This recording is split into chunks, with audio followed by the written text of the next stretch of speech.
ख़बर शामिल कई पिया ठठो में रिपोर्ट लखा झिरकाई जी।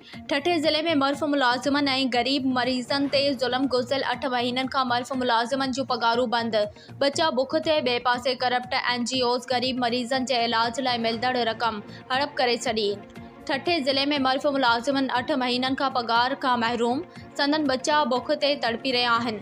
जीअण बि अज़ाब बणिजी वियो आहे। मुलाज़िमन जा चुल्हा विसामी विया। घरनि में बुख जे राकास राॼ करे रही आहे। पर हुकूमत ऐं इख़्तियारनि जी बेहसी ख़त्म थियण जो नालो नथी वठे।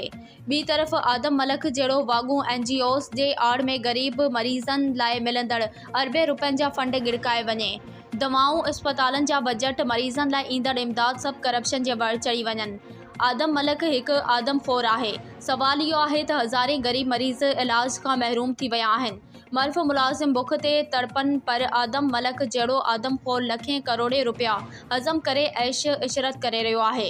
असां मुतालबो कयूं था त मर्फ़ मुलाज़िमनि जूं बंदि पगारूं फ़ौरन जारी कयूं वञनि त जीअं संदन बचा बुख खां बची सघनि।